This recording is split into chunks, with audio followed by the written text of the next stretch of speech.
A última grande cena foi a chegada de Laerte na corte.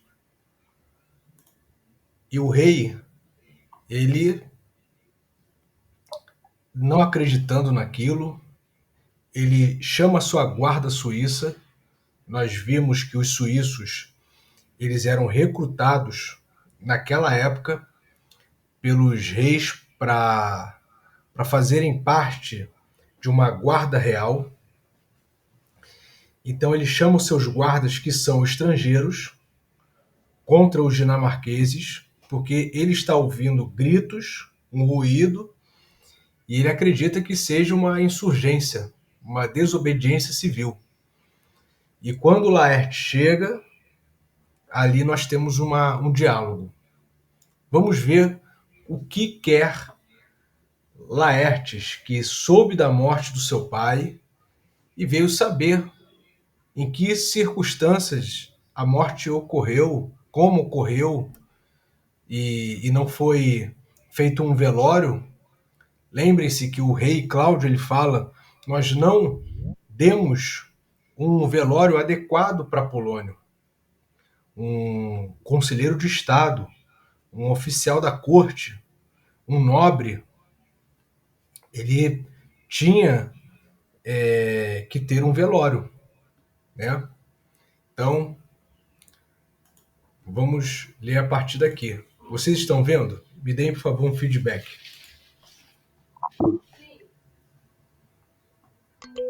Beleza. Beleza. Então vamos lá. Ok.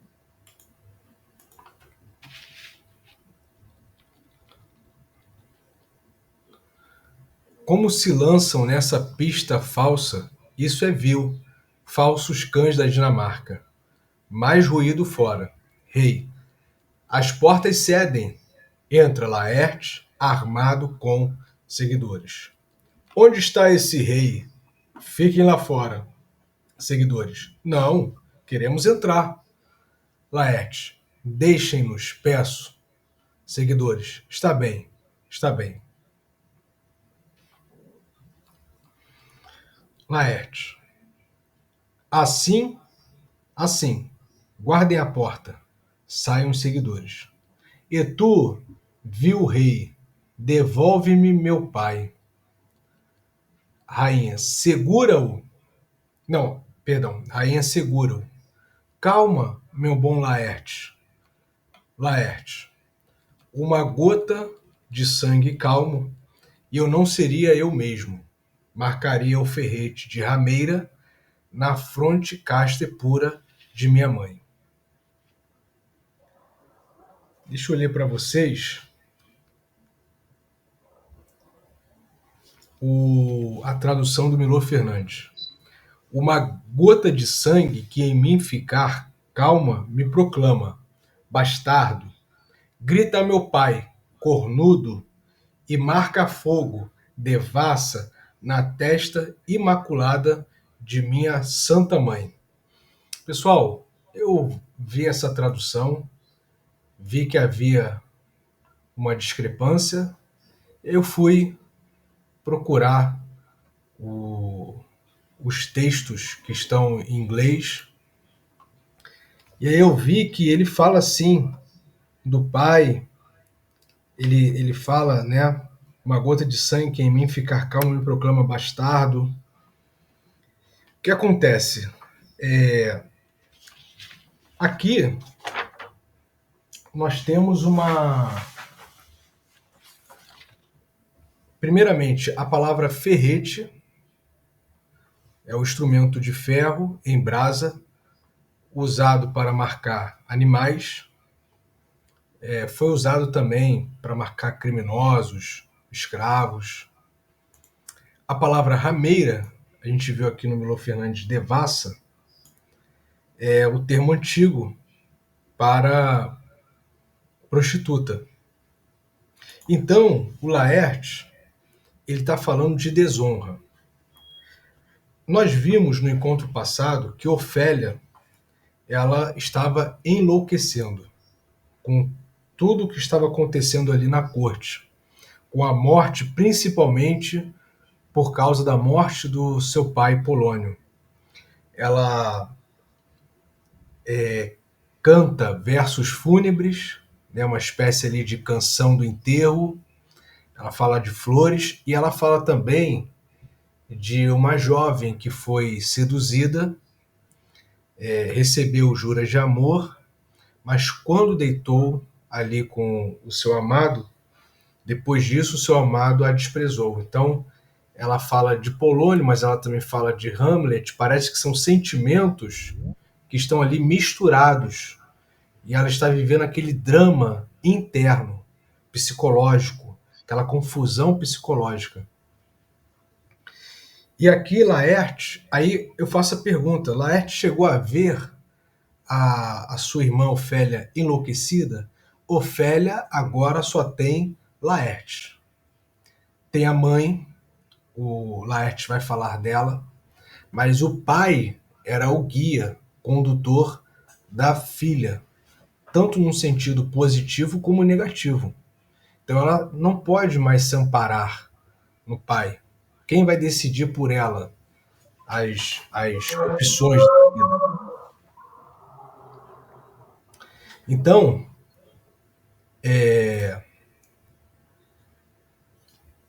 a gente não sabe se ele viu Ofélia, mas a morte misteriosa do pai e a ausência de explicação, porque ele chegou em segredo, né, secretamente ali na Dinamarca, leva Laertes a considerar toda a situação ali uma vergonha que mancha a honra de sua família, mancha a honra de seu pai, a sua própria honra e até a honra de sua mãe. A mãe, que é um símbolo da pureza familiar, porque aqui ele enfatiza a mãe. Marcaria o ferrete de rameira na fronte casta e pura de minha mãe. A mãe, nesse ecossistema familiar, ela é um símbolo de pureza.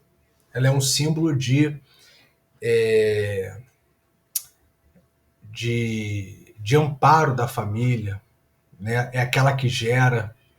Então ele fala, desonrando até a mãe, que é o maior símbolo ali de pureza da família.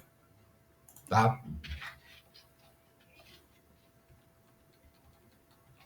Rei, por que razão a tua rebeldia toma essas gigantescas proporções? Deixa-o, Gertrudes, não tenhamos medo. Tal é a divindade em torno ao rei que a traição mal consegue pelas frestas. Aqui são aquelas aberturas estreitas em paredes, portas. Pode ser da arquitetura, tá? Mas também pode ser uma brecha, uma fenda. Aí permite ali uma passagem, né? Permite ali a luz, a visão, você olhar por ali para ver o outro lado, tá? Aqui é mais no sentido de brecha, que a traição mal consegue pelas brechas, pelas frestas, ver aquilo que quer. Eis-me, Laertes, por que tão grande ardor? Deixa-o, Gertrudes. Fala, homem.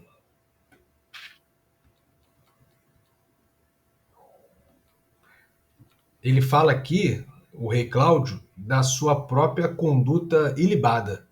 Tal é a divindade em torno ao rei, que a traição mal consegue ver aquilo que quer.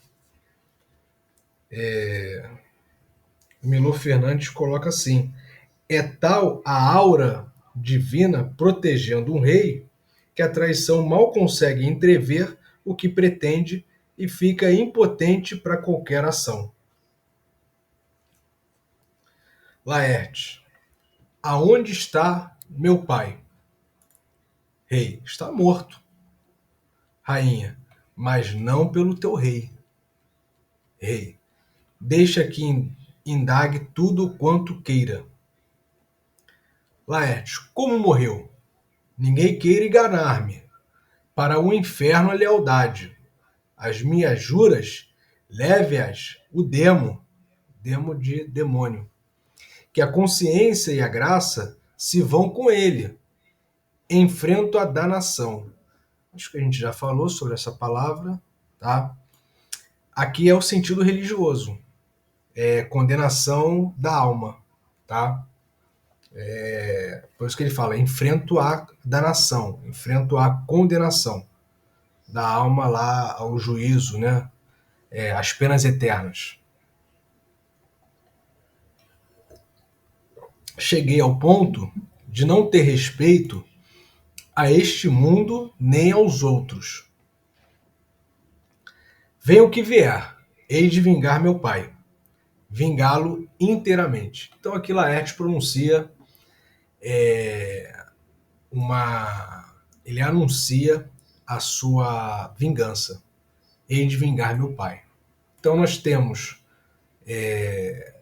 Hamlet, que foi para a Inglaterra, né? A gente viu, isso já foi revelado, o rei conspirou, ele enviou Hamlet para ele cair numa armadilha, enviou Hamlet e enviou também uma carta ao rei da Inglaterra, sabendo que ele tem um certo prestígio com o rei da Inglaterra e também o rei da Inglaterra o teme, porque já perdeu batalhas contra a Dinamarca, ele falou para o rei, ele fez um pedido, que na verdade foi uma exigência, para colocar Hamlet numa emboscada e matá-lo. Tá? Mais ou menos aquela passagem da Bíblia de Davi, rei de Israel, que até hoje, né, é exaltado em Israel. Ele envia o seu capitão da sua guarda, Urias, homem valente, homem virtuoso, fiel ao rei, né, a Israel, envia para o campo de batalha, mas ali é uma armadilha para que ele possa morrer. Pede para o comandante lá colocá-lo na linha de frente, porque Davi já tinha deitado com a esposa de Urias. E ele queria tomar, ela ficou grávida, e ele queria tomá-la como mulher. E é uma espécie ali para encobrir o seu erro, né? Uma espécie de solução. Então o rei Cláudio mandou Hamlet para a Inglaterra, e Hamlet aceitou, vai lá, vai esfriar a cabeça, você precisa ficar um pouco fora daqui. E agora Laertes está com desejo de vingança. Rei, quem o impede? Laertes, minha vontade não a deste mundo. E quanto aos meus, hei de controlá-los, tão bem que farão muito com tão pouco ao desejar saber toda a verdade. Então aqui está ameaçando o rei. Da morte de teu pai, pede a vingança, que atinjas ao acaso com teus golpes, amigo ou inimigo, vencedor ou derrotado, apenas inimigos. Amigos do meu pai, não. Ele quer os inimigos do pai. Ele quer se vingar de quem matou. Desejas conhecê-los? Pois, Laertes. Laertes. Amigos dele, estes meus braços se abrirão. Então, os amigos do meu pai, eles estarão salvos. E qual nobre pelicano, hei de nutri-los com meu sangue. Então, essa imagem aqui do pelicano, eu creio que os cristãos conhecem, porque nas iconografias antigas aparecem o pelicano. O que é o pelicano? O pelicano é um animal, mas na iconografia nós vemos ele com asas abertas e era uma crença popular da época da Idade Média que estava registrada nos bestiários medievais. O que eram os bestiários medievais? Livros que misturavam descrições de animais com lições morais e teológicas.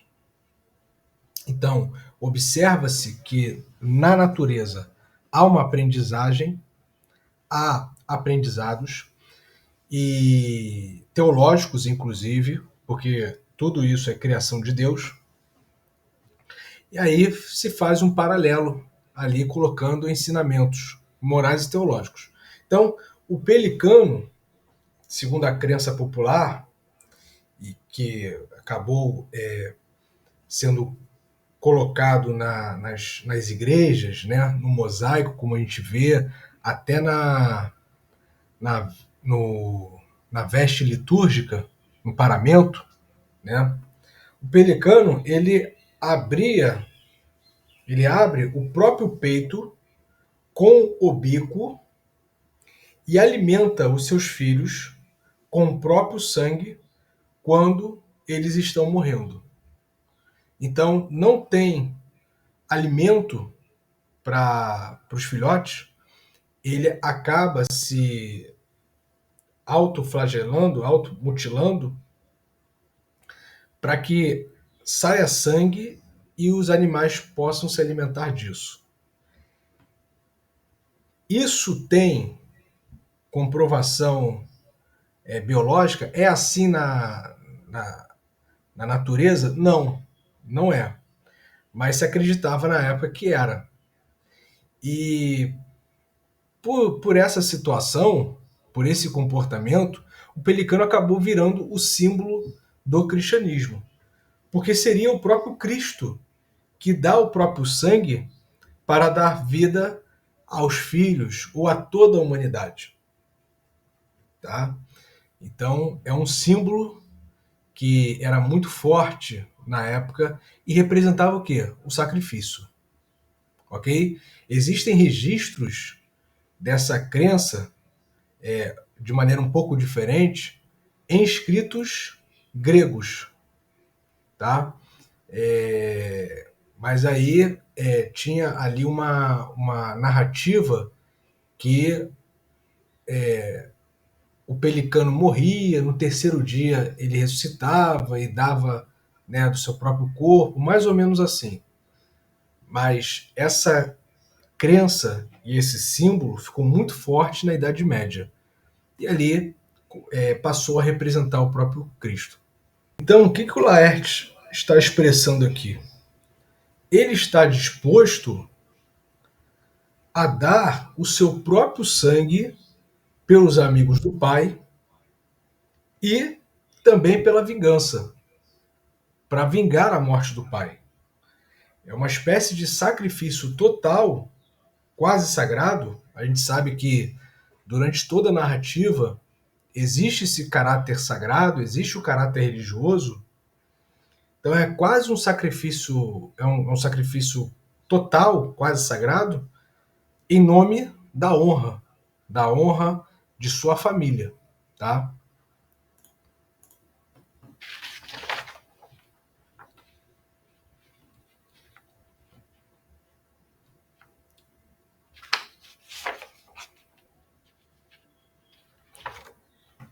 Rei, agora falas como um bom filho e um cavaleiro, que não me cabe a culpa nessa morte, e que ela me causou profunda mágoa. Penetrará tão claro em teu juízo como o dia que surge ao teu olhar. dinamarquês. Deixa entrar. Laerte. Mas que rumor é esse? Volta Ofélia. Calor, seca-me o cérebro. Ó lágrimas, 7 vezes salgadas, que os meus olhos se queimem e não mais sirvam à vista. Céus, pagarei tua loucura a peso, até que desça o prato da balança. Rosa de Maio, doce irmã Ofélia. A gente viu Rosa de Maio, mas relembrando, maio é o mês das flores na Europa. No caso da rosa aqui, está ligado à juventude, tá? A flor, em maio, ela está jovem, ela está fresca. Então é o símbolo dessa juventude, dessa bela juventude, pensando em rosa, né? E da pureza, tá? Ó céus, como é possível que o espírito de uma jovem se mostre tão precário quanto a vida de um velho? A natureza é bela em seu amor, e quando é bela, manda um precioso signo dela mesma sobre o objeto que ama. Aqui, ó, sobre o objeto que ama. Mas deixa eu ler esta passagem aqui. No Milor Fernandes, ele coloca assim: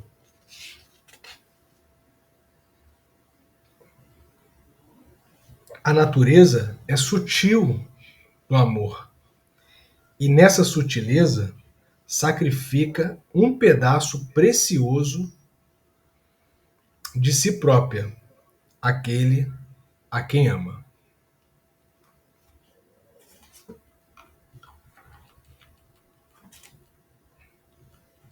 Ofélia. A Ofélia, a gente viu, ela estava sempre cantando. Ela estava.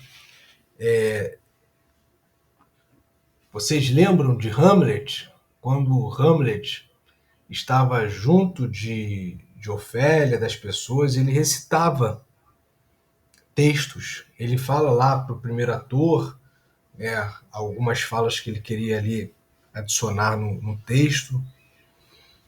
E tem ali figuras, referências da mitologia, da Bíblia, inclusive, e, a demonstração de loucura da Ofélia, diferente de Hamlet, ela não está dissimulando, ela realmente está enlouquecendo, é cantando, é o cantar. Né? O cantar não totalmente despretensiosamente. Existe um sentido nas palavras, um sentido na música. Então, a maior característica da loucura de Ofélia é o canto, é cantar. Então, ela faz uma espécie de canção do enterro, né? E agora ela está cantando esse luto. A gente viu que em alguns versos era uma balada popular da época de Shakespeare, época elisabetana. Né? Aqui diz assim: levaram-no sem véu no seu caixão. Ai, na, ai, na. E sobre ele correu pranto e porção, adeus minha rola. Rolo pássaro. Então, sempre cantando. Laerte, se em juízo perfeito me incitasses à vingança, talvez não me causasses tão profunda emoção. Então, ele vendo ela naquele estado, tá? Ele está transtornado. Ele está triste, porque ela acabou enlouquecendo por não aguentar, porque a loucura pode ser um mecanismo da mente quando não suporta emocionalmente a situação que está vivendo, que a pessoa está vivendo. Então, ela é uma espécie de fuga, né? É um mecanismo de fuga. Você delirar é você criar uma outra realidade. E isso, lembrando, isso para o Rei Cláudio é um perigo. Por que é um perigo? Isso foi falado no encontro passado, a gente leu. Por quê? Foi uma pessoa, um cavaleiro, comunicando para a rainha Gertrudes. Ela fala, mas ela não completa a fala, e, e ela faz gestos, e aí o que acaba acontecendo? As pessoas acabam completando a fala dela, dando um sentido particular ao que ela queria transmitir. E aí isso faz com que haja conjecturas, e o rei e a rainha não gostam disso, porque um murmúrio, uma fofoca, um boato, ele pode ir crescendo de uma tal forma que possa possa resultar numa ruína. O reino pode sucumbir por causa de boatos. A gente sabe, né? Atualmente nós temos as fake news, né? Fake news de fato, né? Notícias falsas, falsificadas, que não estão ali fidedignas com a verdade, e também a utilização desse mecanismo para invalidar uma informação. Então, falar que é fake news e não é. Então, nós temos. É um mundo complicado, porque nós estamos vivendo na era da informação. Lúcia, manipula-se com elas. Isso aí, Lúcia. Você pode utilizar tanto por um lado como para o outro. Por exemplo, você tem as agências de checagem de notícias. Checar se aquilo ali é verdadeiro ou falso. Essas agências podem contribuir, né, na questão informacional, mas também podem prejudicar. Então, dependendo do interesse de determinada agência. Então a gente fica, né, nesse dilema. Então um boato, ele pode se espalhar, ele pode crescer como uma bola de neve e pode ali gerar uma desconfiança tamanha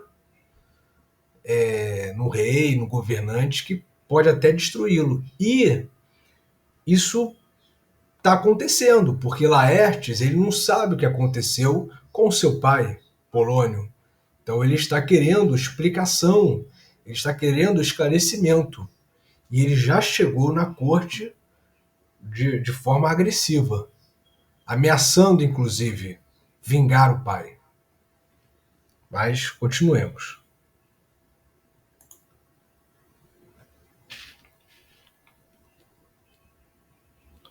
Ofélia, deixa eu só ler o que aqui o Milor Fernandes ele coloca assim.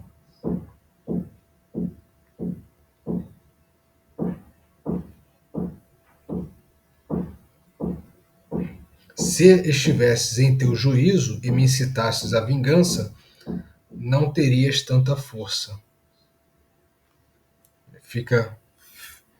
Fica melhor, a frase fica melhor formada. Né? Continuemos. Tu deves cantar para baixo, e vós, chamem-no por baixo. Como fica bem para a roda, foi o falso mordomo que roubou a filha do patrão. Aí fica muito enigmático, né? O que quer dizer isso? Qual é o sentido disso? Vamos lá. Aqui fala de roda. A roda nós já sabemos. a roda da fortuna. No Milor Fernandes diz assim: todos têm que cantar em baixo e chamando baixinho. A roda da fortuna gira assim. Então, para baixo, para baixo. Então, para baixo significa a roda da fortuna. Porque a roda da fortuna traz infortúnios. Quem está em cima, se ela quiser, porque ela é uma deusa, a roda é o é como a gente visualiza, né? É o que representa. Quem está em cima fica embaixo, quem está embaixo fica em cima, tá?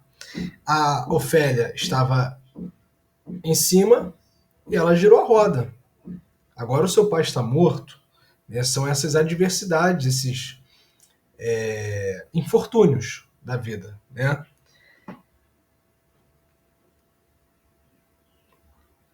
Agora, o falso mordomo era uma figura popular nessas baladas, essas canções populares, tá? Da época, baladas elisabetanas. O falso mordomo era uma figura comum nas canções populares, em especial nas baladas que tinham temas como sedução e traição social.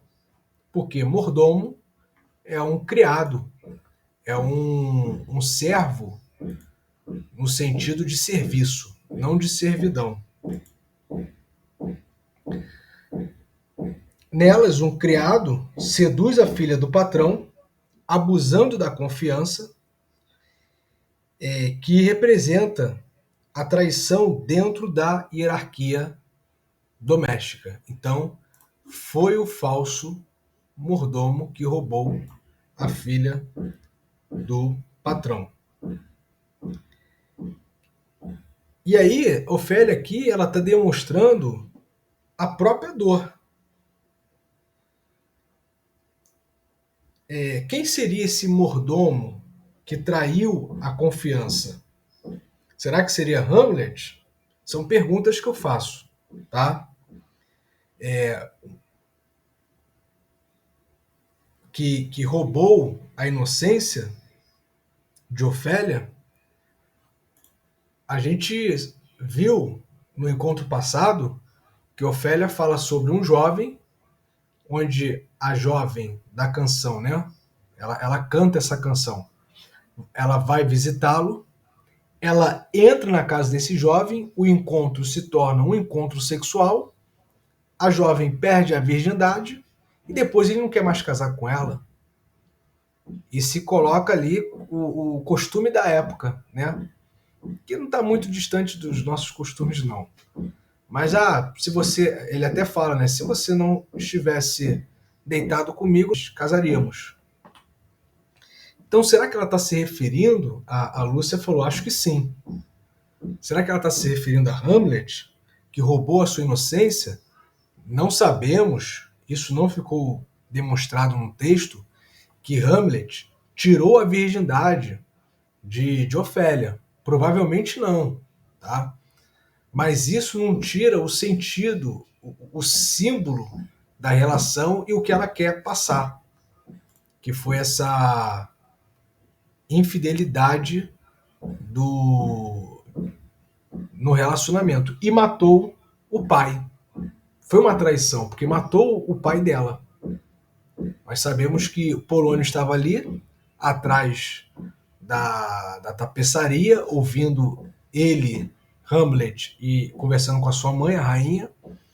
E aí Hamlet ouviu um ruído, pegou a espada e já atacou, né? Desconfiando que estivesse alguém ali, já com sede de vingança, querendo matar o rei Cláudio. Não matou porque o rei Cláudio estava orando, estava numa posição que parecia que estava orando, e estava mesmo orando, mas também conversando consigo mesmo.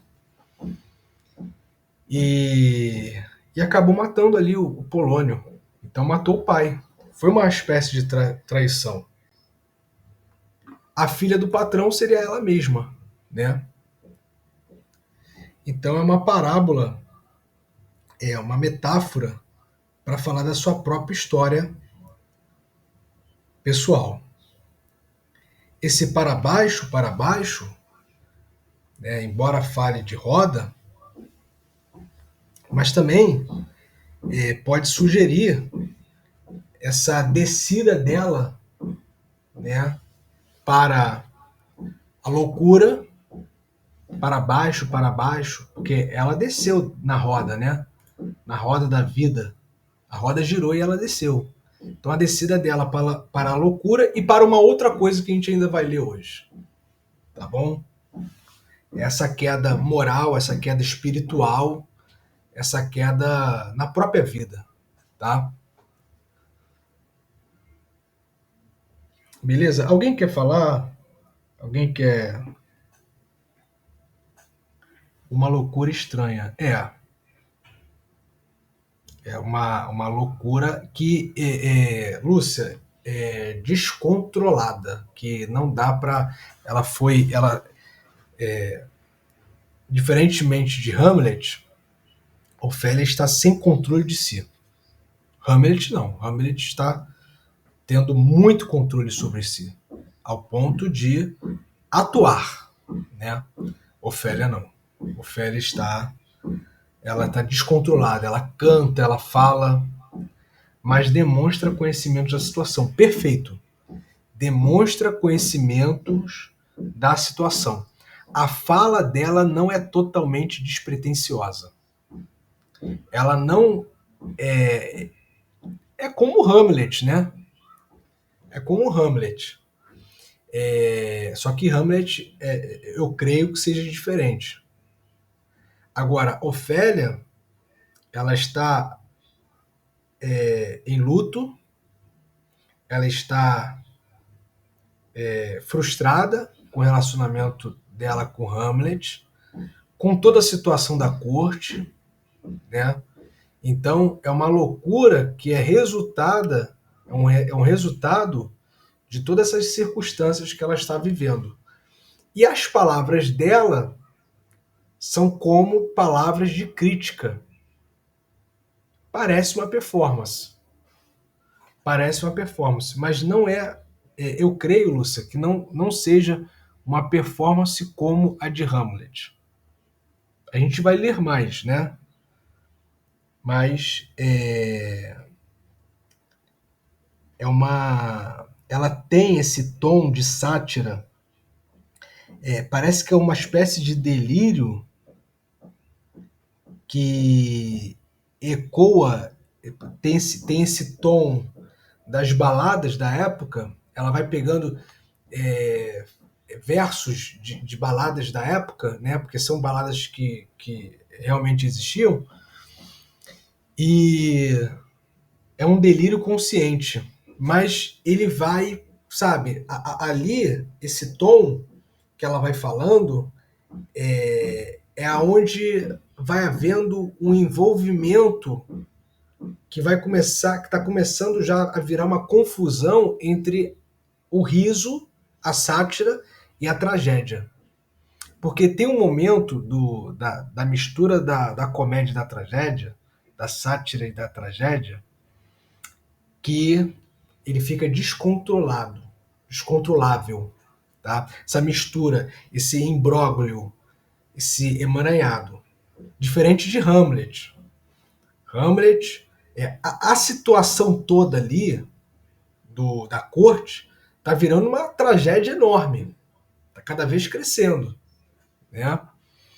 É uma cadeia de pequenas tragédias. É o Dionísio. Se a gente for pegar o arquétipo do Dionísio, que é do descontrole, da desmedida, a gente pegar um pouco daquela dicotomia entre caos e ordem, Dionísio representando o caos, é isso. E vai aumentando. Até a tragédia se sobrepor, Dionísio se sobrepor totalmente.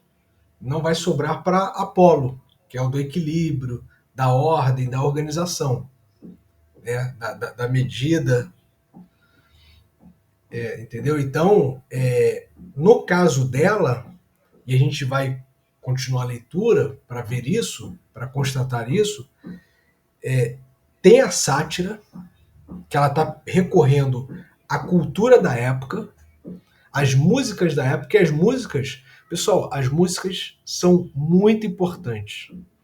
Elas falam de alegria, crítica social, política, elas falam de traição no relacionamento amoroso, elas falam de encontro amoroso, quando uma pessoa encontra a outra, romance, ela fala de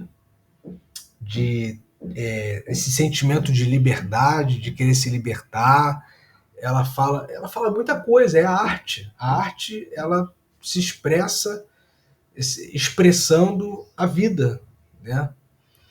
E ela está recorrendo a isso, a esses trechos, né? Esses versos, essas canções.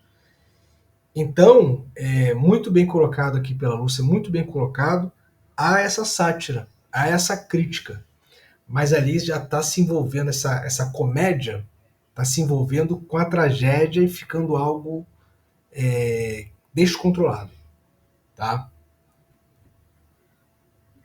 Você vê que ela só murmura, ela só reclama, ela fala do luto e ela fala do falso mordomo, ela fala do jovem que traiu a jovem, jurou e depois não cumpriu.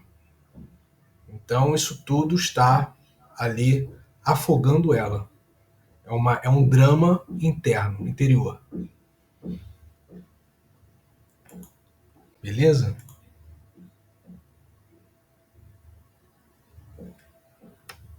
Então vamos lá. Deixa eu tomar meu café.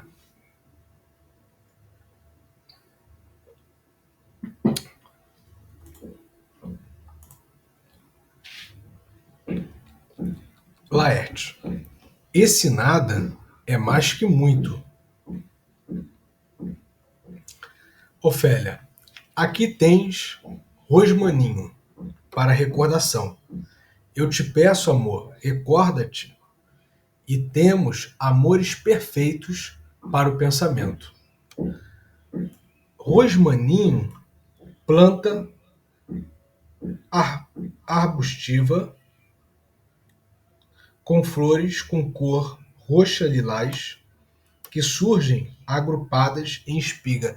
É uma planta, é uma flor muito legal. Depois vocês procurem aí, porque tem uma espiga e na ponta é a flor. Eu nunca tinha visto, ou não me recordo de já ter visto essa planta. Eu acho que o conhecimento em botânica é conhecimento mínimo, tá? Ele é importante. Na obra Senhora, de José de Alencar, a gente leu esse ano, e o Seixas, Fernando Seixas, ele tinha um conhecimento de botânica.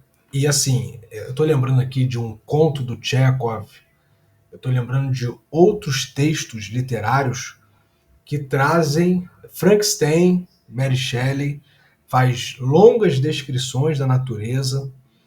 Então, assim, o conhecimento de natureza, essas descrições, essas menções a flores, plantas, ele sempre está presente na literatura. É impressionante isso, tá? Então, eu acho que assim, a gente deveria ter um conhecimento mínimo de plantas, né? Agora, aparecendo no texto, a gente pesquisa. Então é só ler e aparecendo. Mas rosmaninho é essa planta que tem essas flores cor roxa, lilás, que surgem agrupadas na ponta, né, da espiga. E ela vai mencionar mais plantas. Laerte. Ensinamentos na loucura.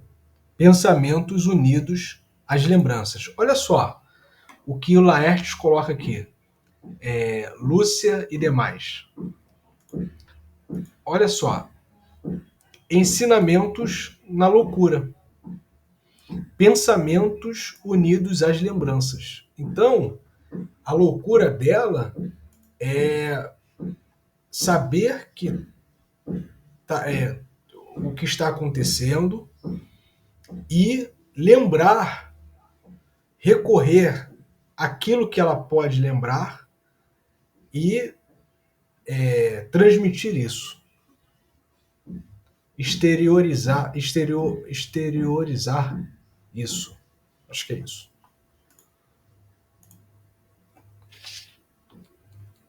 Ofélia, aqui está funcho para vós e colombinas. Funcho, planta aromática usada na medicina e na culinária. Próxima à erva doce. Ela é parecida e até confundida com a erva doce. Colombina, o pessoal aí lembrou logo da música do Ed Mota, que eu sei. Colombina não é aquela da música do Ed Mota. Ou é sobrinho do Tim Maia, né? Porque lá é uma personagem do teatro italiano. Ela faz o par romântico com o Arlequim. Então, aquelas figuras do teatro italiano que aparecem no carnaval, né? A roupa que tem aquelas formas geométricas coloridas, mas não é essa colombina. No caso aqui é uma planta também com ramagem ereta, ramificada, com maciços de flores ordenadas, que possuem forma de sino com pétalas em forma de esporão. Muito bonita essa planta. Depois vocês vejam lá. Eis a ruda é mais conhecida, para vós. E aqui está um pouco para mim. Podemos chamá-la erva da graça aos domingos. Vós deveis usar vossa ruda por outro motivo. Eis uma margarida. Gostaria de dar-vos algumas violetas, mas todas murcharam quando meu pai morreu. Olha só, gente. Gostaria de dar-vos algumas violetas, mas todas murcharam quando meu pai morreu.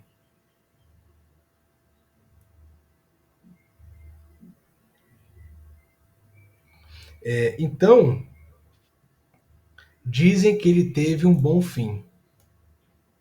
Aí depois canta: pois o lindo e doce Robin é todo meu prazer.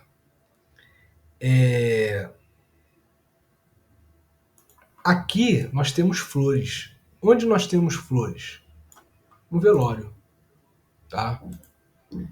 Então é essa memória sendo enfatizada, esse luto sendo enfatizado.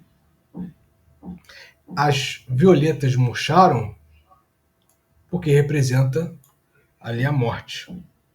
Então a Ofélia segue nessa desilusão total, uma desilusão total. Ela está ali desiludida com toda aquela vida que ela tem ali na corte. Porque a pessoa, quando ela é traída, ela fica assim, desiludida. Quando a pessoa ela é traída e ela sente isso, né? Porque uma pessoa ela pode ficar, para ela não significa nada aquilo ali. Aquela pessoa, ela. E ela não está acusando ninguém.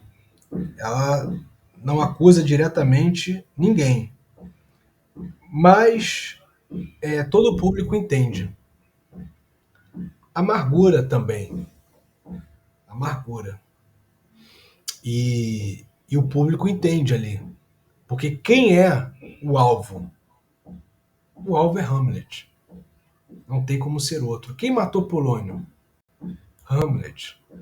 Não tem como ser outro. mas ela não acusa. Ela acusa nessa sátira, né? Ela acusa indiretamente. Diretamente não. Laerte. Pensamento e aflição, paixão, inferno. Tudo ela muda em graça e em beleza. Ofélia canta.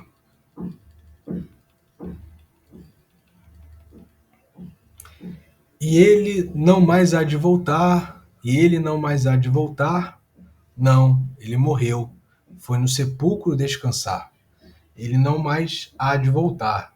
A sua barba era de neve, o seu cabelo era de linho. Aqui são referências bíblicas, né?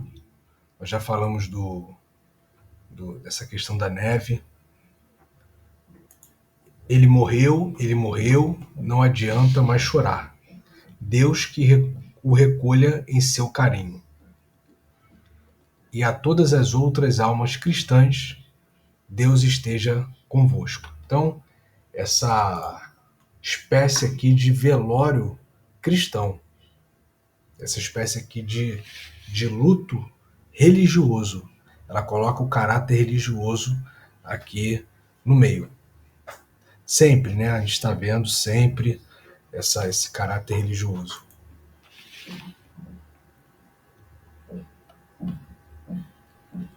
Sai, Laerte. Estás vendo isso, ó Deus? Rei, Laerte, eu comungo em tua dor. Eu compartilho com sua dor. Ou me negas justiça. Vai, escolhe os amigos mais sábios e sensatos, e eles irão julgar entre nós dois.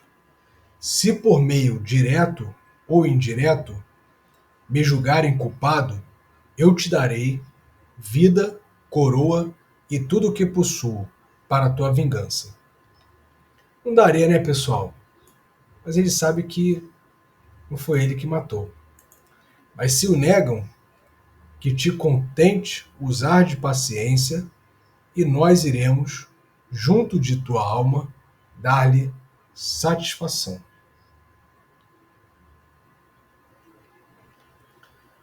Pois assim seja, diz Laerte. Sua morte, seu triste funeral, sem espada, troféus ou galas fúnebres, aqui essa expressão, galas fúnebres, honras militares e rituais de falecimento. Então, existe lá a categoria honras de gala e existe galas fúnebres. Não só galas fúnebres, mas são honras militares. Então, geralmente, o caixão, o corpo, é acompanhado por militares, a tiros, sem nobre rito ou justa ostentação. Não fizeram um funeral digno, adequado, né, para a pessoa que foi morta. Clama por ser ouvida a céus e terras, e eu devo investigar. Rei, de acordo, amigo, e onde o crime surgir, virá castigo. Agora, vem comigo, por favor, sai. Então aqui vamos para outra cena, cena 6, outra sala do castelo. Entra Horácio com o criado. Horácio é o amigo verdadeiro de Hamlet. É quem sabe do segredo e ajudou ali, né, Hamlet. Por exemplo, ficou olhando para o rei durante a encenação da peça para ver a reação. Ou seja, é quem está com Hamlet em toda essa situação. Quem quer falar comigo? Criado. Homens do mar. Dizem que trazem cartas para o senhor. Horácio. Pois que entrem. Sai criado. Não sei quem poderia enviar-me saudações no mundo inteiro a não ser meu nobre amigo Hamlet. Entram marinheiros. Primeiro marinheiro. Deus vos guarde, Senhor. Horácio, e a ti também. Primeiro marinheiro. Ele o fará, Senhor, se o bem quiser. Aqui está uma carta para o Senhor. Ela veio de um embaixador que foi mandado à Inglaterra. Se o seu nome é Horácio, como me disseram que é. Horácio, lê. Horácio, quando tiveres lido esta, encaminha esses homens para o rei. Levam cartas para ele. Mal estávamos, havia 2 dias no mar, um pirata de equipamento, muito guerreiro, nos deu caça. O Milor Fernandes, ele coloca: um navio pirata fortemente armado nos deu caça. Vendo-nos muito fracos de vela, fomos obrigados a mostrar muita bravura e na abordagem saltei-lhes ao barco. Milor Fernandes coloca assim: como éramos muito lentos de vela, tivemos que demonstrar uma coragem forçada e na abordagem saltei para o navio pirata. Nesse instante, eles se desprenderam de nossa nave e assim só eu tornei-me seu prisioneiro. Trataram-me como ladrões generosos, mas sabiam o que estavam fazendo. Terei de retribuir-lhes o favor. Faz com que o rei receba as cartas que mandei e venha encontrar comigo aqui onde estou, tão depressa quanto se estivesses fugindo da morte. Milor Fernandes, faz com que o rei receba as cartas que enviei e me responde com a pressa com que fugirias da morte. Tenho coisas a dizer em teu ouvido que te deixarão mudo. No entanto, serão leves demais para o calibre deste assunto.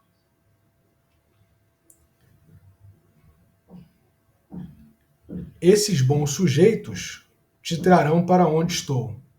Rosencrantz e Guildenstern continuam a viagem para a Inglaterra. Deles terei muito que te contar. Adeus. Aquele que sabes teu, Hamlet.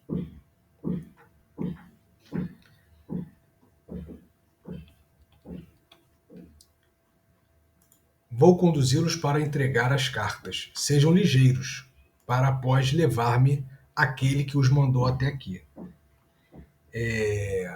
Hamlet, ele envia uma carta e ele acaba indo parar num navio pirata. Olha só. Olha como está a nossa trama. A pergunta é: será que Hamlet percebeu que a viagem era uma armadilha? Será que Hamlet percebeu que os seus amigos, Rosencrantz e Guildenstern, que para ele são esponjas, pois são oportunistas, são servos do rei, esperando ali premiações, recompensas, títulos? Será que ele percebeu que eles estavam ali num conluio, estavam ali com uma má intenção, ou eles não sabiam de nada? E nesse embate, nesse confronto com piratas, preferiu ficar com os piratas, se entregar aos piratas, pois seria melhor estar com os piratas do que estar com traidores, estar com ladrões, estar com atacantes, que o Milor Fernandes coloca atacantes, a Bárbara coloca ladrões, do que estar com amigos traidores, ladrões que são generosos. O Milor Fernandes coloca: os atacantes se comportaram comigo com curiosa misericórdia. Então, Hamlet sentiu, né? Então, Lúcia, Hamlet sentiu que alguma coisa ali estava tramada, conspiraram contra ele e ele resolveu sair daquilo ali. Os amigos, né? Antigos amigos, atuais servos do rei Cláudio, continuaram a viagem e ele ficou com os piratas. E agora está pedindo para Horácio ir ter com ele. Então, se é para Horácio ir ter com ele, que ele vai contar segredos, coisas que ele descobriu, é porque ele está bem. Ele está salvo.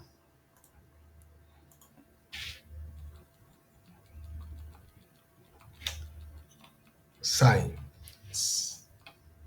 Cena 7. Outra sala do castelo. Entram o rei e Laerte. Rei. Agora em consciência tu me absolves e me guardas no peito como amigo, pois que ouviste com que sabe ouvido que aquele que matou teu nobre pai buscava a minha vida. Laerte.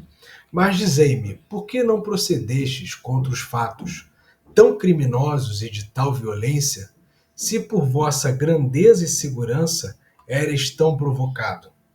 Que deixou, né, as coisas correrem assim, à solta? Rei, 2 motivos, que podem parecer-te sem valia,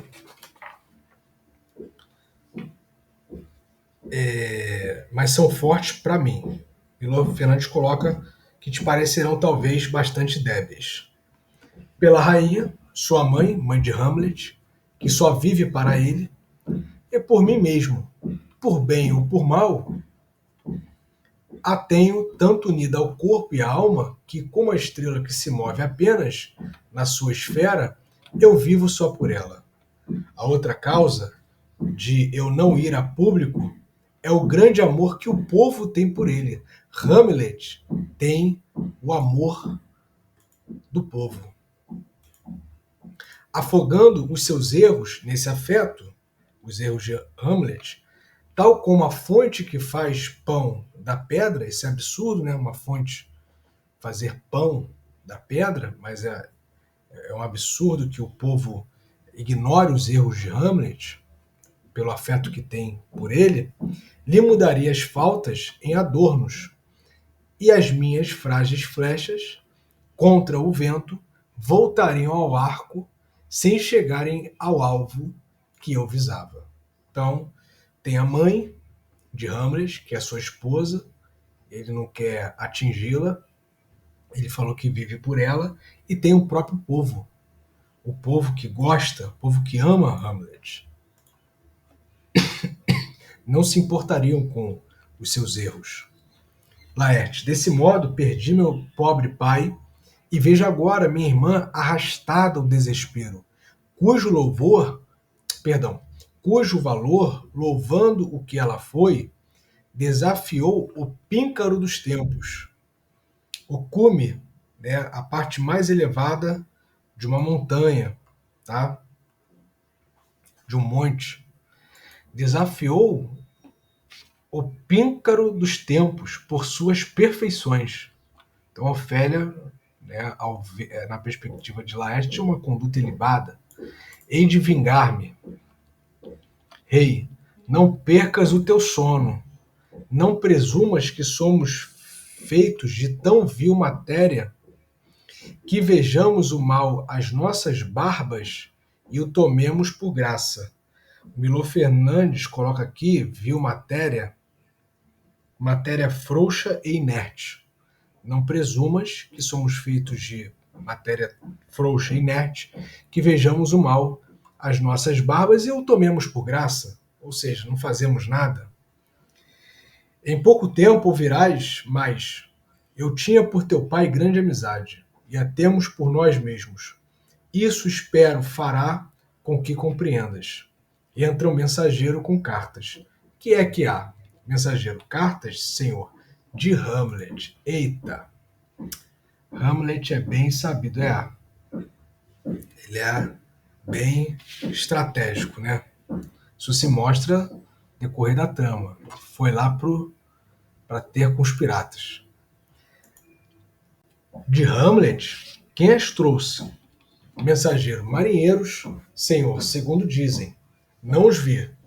A mim foram entregues pelo Cláudio, que deles recebeu-as. Não é o rei Cláudio. O rei se chama Cláudio, nós vimos lá, mas é outro Cláudio. Tem o mesmo nome, o xará do rei. Que deles recebeu-as. Rei, vais ouvi-las, Laertes. Deixa-nos. Sai o mensageiro e fica o rei com Laertes. Lendo. Alto e poderoso, sabe que fui deixado nu em vosso reino. Amanhã pedirei permissão para ver os vossos reais olhos. Quando, primeiro pedindo vosso perdão, vos contarei as circunstâncias da minha súbita e, mais que tudo, estranha volta. Hamlet. Que quer isto dizer? Voltaram todos? Hamlet, Guildenstern e Rosencrantz? Ou trata-se de abuso e é tudo falso? Laerte. É sua a letra? É a letra de Hamlet? Rei. Sim, de Hamlet. E no pós-scriptum diz sozinho. Pessoal, pós-scriptum é uma expressão latina que significa escrito depois, né? Geralmente a gente vê em filmes PS, P.S.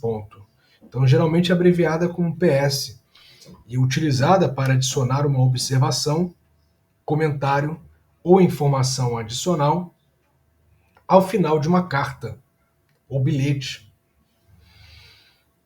E até em alguns, até em e-mail após a assinatura. O brasileiro ele coloca observação, OPS dois pontos, observação. Mas é uma informação importante que você quer adicionar depois do conteúdo principal ou conteúdo geral. Então, o que ele diz no pós-scriptum? Sozinho. Entendes? Ou seja, ele está sozinho. Não está com Guildenstern e nem Rosencrantz. Laerte, estou confuso, senhor. Mas que ele venha. Consola-me o dorido coração, poder viver para tirar-lhe ao rosto. Isto fizeste tu, rei. Assim, Laerte, e tem de ser assim. Como o contrário? Queres seguir agora o meu conselho? Laerte, contanto que não seja pela paz, rei, a tua própria paz. Se ele hoje volta, se ele abandona a viagem e pretende não mais fazê-la, eu hei de conduzi-lo a certa empresa que já tenho em mente, na qual ele terá de sucumbir. Dessa morte não pode haver censura, e a sua própria mãe estará de acordo em chamá-la acidente. O Melo Fernandes coloca, até sua mãe desconhecerá o estratagema e o chamará de acaso. Estratagema significa manobra astuciosa, ardil ou subterfúgio usado para enganar ou atingir um objetivo. Tá? Então, a própria mãe não saberia que eles tramaram contra a vida de Hamlet.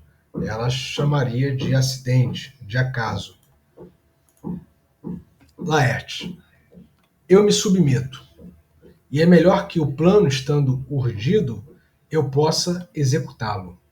Urdido, aqui, algo que foi tecido por urdidura.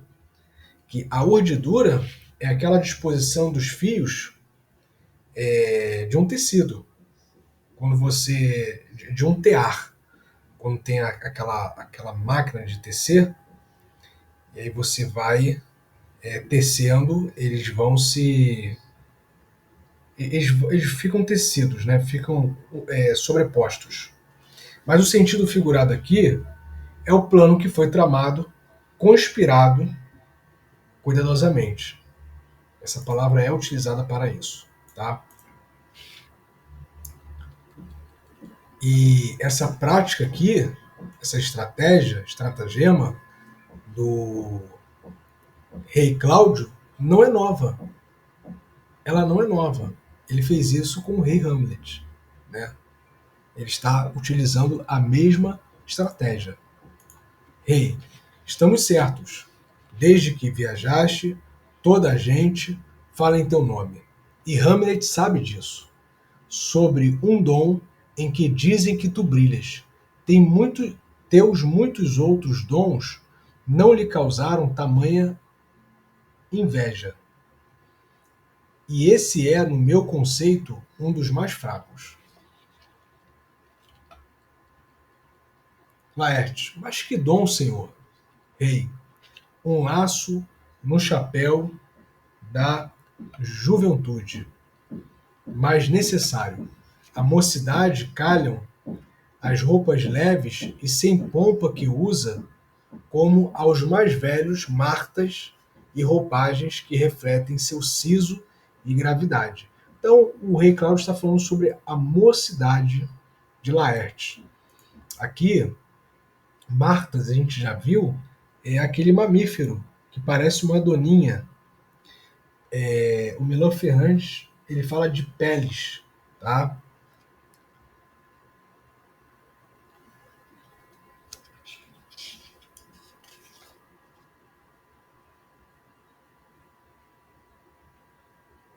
Apenas uma fita no barrete da juventude, o chapéu, né? Embora necessária, pois a juventude vão tão bem as roupas ligeiras e descuidadas, quanto vão bem na idade avançada as vestes de peles e indumentárias negras que denotam gravidade e riqueza. Então, a juventude, ela tem, ela vai bem, né? Quanto a riqueza, aqui siso, a palavra siso é juízo, então a Bárbara traduz como juízo, sensatez, prudência, gravidade, mas o Milô Fernandes coloca gravidade e riqueza. A juventude vai tão bem, a mocidade, como quando a pessoa ela é mais velha, ela tem riqueza ou prudência e gravidade. Aqui, velhos martas e roupagens, né? Essas roupas de pele é acúmulo de riqueza. A pessoa mais velha, ela tem um acúmulo de patrimônio. Há 2 meses esteve nesta corte um normando, Normando de Normandia, que é uma região localizada a noroeste da França. Tem até o dia D, né? A Segunda Guerra Mundial, Normandia. Um normando, eu servi contra os franceses, conheço-lhes o garbo, aqui a elegância, em montaria. Mas aquele era um mágico. Milô Fernandes fala, aquele era um feiticeiro. Crescia na sela, o assento do cavalo, montaria. Tais proezas realizava com seu cavalo, que dir-se-ia um corpo único do cavaleiro com cavalo, o que formava com o corcel. De tal forma excedeu meu pensamento que eu, sonhando figuras e artifícios, fiquei aquém do que ele realizou. Então está falando aqui de um normando, de um cavaleiro, que era talentoso ali na postura da montaria. Laerte, um normando? Rei, um normando. Laerte, por meu sangue, lá morde.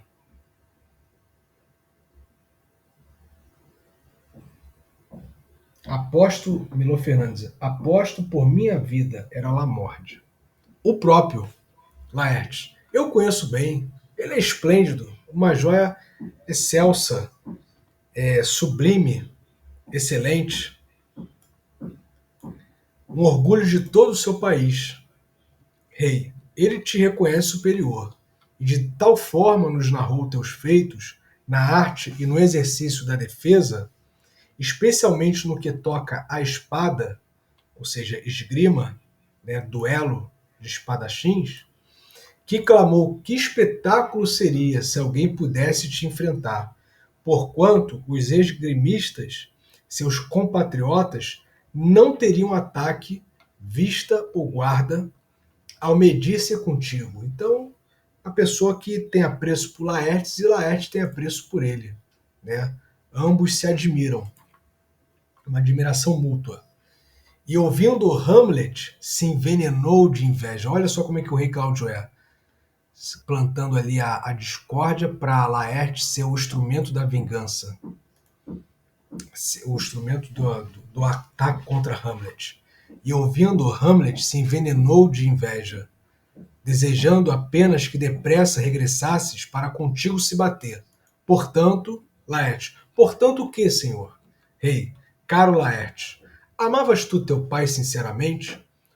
Ou és somente o aspecto de uma dor, face sem coração? Laertes, por que indagais? Rei, não que eu pense que tu não o estimavas, mas sei que o amor varia com o tempo e vejo, em circunstâncias que o comprovam, esmorecer com o tempo o ardor e a flama, a chama. Dentro do amor existe uma centelha que abranda e que definha com o tempo. Nada perturba sempre na bonança, pois o bem, quando sobe ao próprio excesso, morre por ser demais.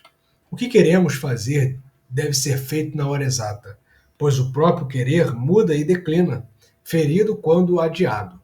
Mas vejamos, que vai provar o teu amor de filho mais que as palavras. Ou seja, Hamlet titubeou em atacar e matar o rei, mas o rei Cláudio, ele não tem esse feitio. O rei Cláudio é ardiloso. É ardiloso. Ele não tem isso. Tem que ser feito. Para ele, o que deve ser feito precisa ser feito. Então ele está incitando ali Laerte a fazer isso, assassinar Hamlet. Laerte, quero degolá-lo na igreja, rei. Nem ali o crime pode santificar-se. É certo que a vingança não deve ter fronteiras, mas, Laerte, é melhor que te feches no teu quarto. Hamlet, chegando, saberá a tua volta. Faremos o louvor do teu prestígio, dando novo verniz à grande fama que te deu o francês para, afinal, fazer com que se encontrem face a face, havendo apostas sobre um e outro. Hamlet é displicente sem malícia.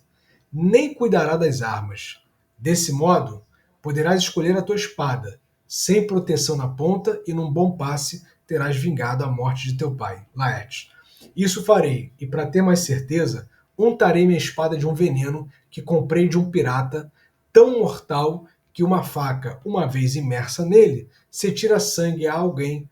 Não há no mundo emplastro feito de ervas virtuosas que salve esse infeliz da morte certa, por mais leve que seja a arranhadura. Então Laerte, ele está planejando até mergulhar a lâmina num veneno que ele havia comprado de um pirata, né? Já com esse intuito.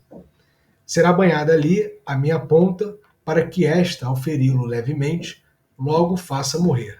Rei, depois veremos. Pensemos qual a hora e a contingência que servirão melhor ao nosso plano, pois se esse fracassar e vier a lume, aqui vier a lume, lume é fogo, luz, então se tornar conhecido. Pois se esse fracassar e se tornar conhecido, o nosso estratagema melhor fora nem o tentar. Assim, esse projeto, se tiver de explodir durante a prova, tem de estar garantido por um outro que o venha assegurar. Calma, vejamos. Apostaremos na destreza de ambos. Já sei. Quando lutardes, com calor e sede, para isso atacarás com violência. E ele pedir um gole, já teremos preparado uma taça especial. Se apenas lhe provar o conteúdo, mesmo que escape ao golpe venenoso, nosso projeto vencerá. Mas calma, que ruído é esse? Entra a rainha. Entrai, doce rainha, dizei-nos o que está acontecendo.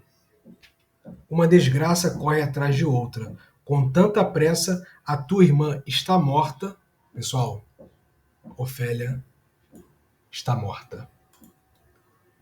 A tua irmã está morta, Laerte. Afogou-se. Laerte, como? Aonde? Rainha, onde um salgueiro cresce sobre o arroio,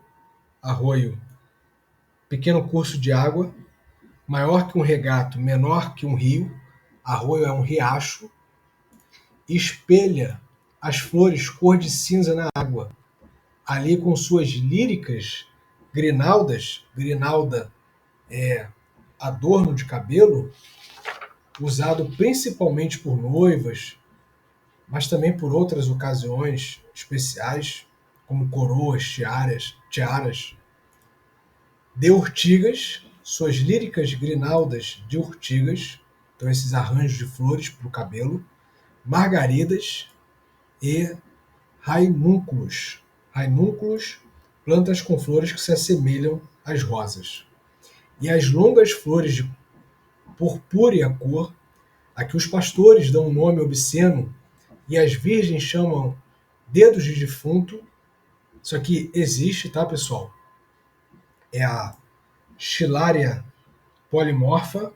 São crescimentos fúngicos semelhantes a cogumelos que visivelmente parecem dedos emergindo do solo ou de madeira em decomposição. É muito legal. Depois vocês coloquem no Google, vocês vão ver que são dedos assim, parece que é uma mão se levantando, tá, do tronco. Muito legal. Dedos de defunto subindo aos galhos para pendurar essas coroas vegetais nos ramos. Pérfido, um galho se partiu de súbito. Um galho se partiu de súbito. Ela foi se pendurar, um galho se partiu de súbito, fazendo-a despencar-se, e as suas flores, e as suas flores dentro do riacho. Suas longas vestes se abriram, flutuando sobre as águas. Como sereia, assim ficou, cantando. A sereia, ela tem um canto, né, o canto da sereia, que é para atrair os pescadores para a morte. No caso, ela como sereia que morreu. Como sereia, assim ficou cantando velhas canções apenas uns segundos, inconsciente da própria desventura, ou como ser nascido acostumado nesse elemento. Mas durou bem pouco até que as suas vestes encharcadas a levassem em volta em melodias. O Milor Fernandes coloca